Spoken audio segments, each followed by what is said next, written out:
feel Loki trade with LaMarcus's exodus?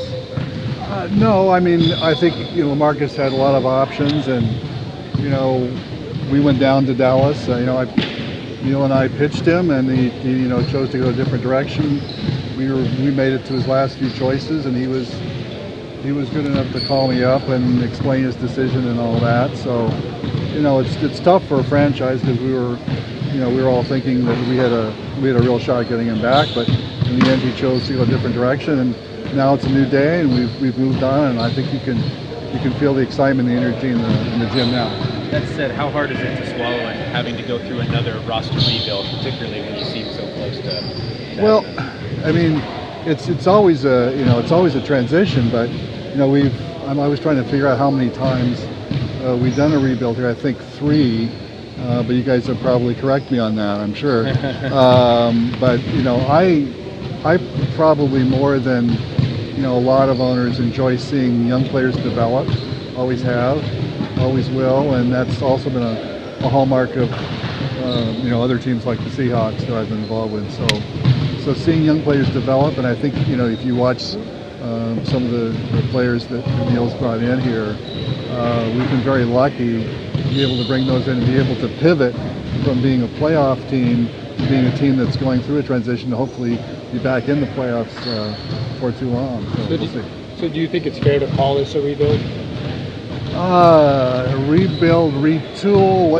I mean, it's we're bringing I think 6 players back from last year's playoff roster. So that's a big transition. That's nine new players. So yeah, it's definitely a transition, but once you embrace that and see what these new players can do, and I hope you get a sense of that as the games start here.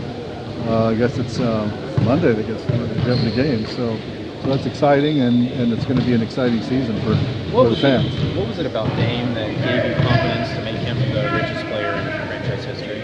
Well, Dame is both an extraordinary talented player and a quality individual. So when you make those big financial commitments, and you need to have both those aspects there. And I think if you see the work he's done in the community and so forth, I mean he's just a completely well-rounded player, and he's still got room to grow in all aspects. So I think it's great to see him as the new team leader and embracing that role.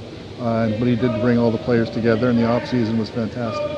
What's your timeline for this retool, rebuild, whatever you want to call it? Like, when do you expect for this team to be competitive and compete for a playoff spot again? Well, I think we're going to try to compete right away, but I mean, it's a matter of if you look at the ages of some of these players, some of them are between 19 and 22 years old. So we've got a lot of youth, and to see how that youth matures, everything is dependent on how fast they come along, combined with players like CJ and Myers that have shown they can do it at a high level in the playoffs. So I'm excited. Are you guys excited? Yeah. Okay. Good. Where's your confidence level with Neil Olshey? Oh, great. I mean, Neil and I work hand in hand, and we went. We recruited LA. We talked to other players. We go through strategy, frequently in the off season. Now it's exciting to start to see some basketball again. And the off season seems longer and longer, I guess, as the years go by. So I'm excited to get back into it. How about your team up north? I mean, how excited are you? What are you feeling on how the Seahawks can be this year?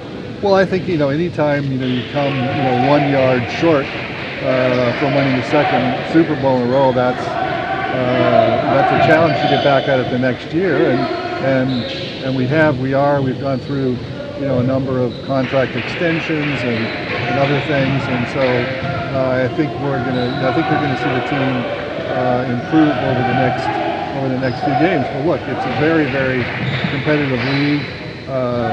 Each game is a war.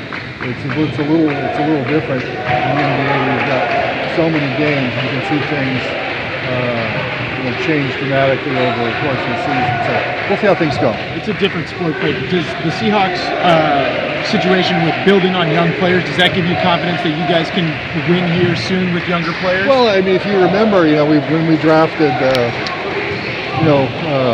Brandon Roy and LaMarcus, I mean, I thought that, I think at the time, you could probably find my quotes from back then, but I was really excited. So, drafting new players and getting, I think some of the players Neil's been able to find basically the other teams weren't interested in, or were undrafted free agents. I mean, there's some talent out there. I think the more the fans and you in the media see what they can do, you're going to be more excited about the potential of this team in the future. Do you worry about the fans not being as excited about this, reboot as you are? No, I think one thing about Portland fans have consistently demonstrated over the years is that if they're players that have talent, show they care, try to play together, the fans will embrace them. So I'm not worried about that at all. How confident are you that the NBA will avoid another work stoppage when that? That is something. It's so hard to predict, and I'm sure if I did predict it, I'd get fined. So I'm not going to try to predict. I mean, clearly, the league and the players are doing very well financially with these new contracts, and so there are ongoing discussions, but I can't comment any further than that. Do you feel like you guys settled it all this off season, or got what you were exactly looking for with the new talent on this team? Well, no, I just compliment Neil on finding the guys that he found, and I think the interesting thing is with all the, a lot of these guys haven't experienced the kind of playing time they're going to get this year. So to see how they take advantage of that and embrace it and improve, that's an exciting prospect, I think, for all of us.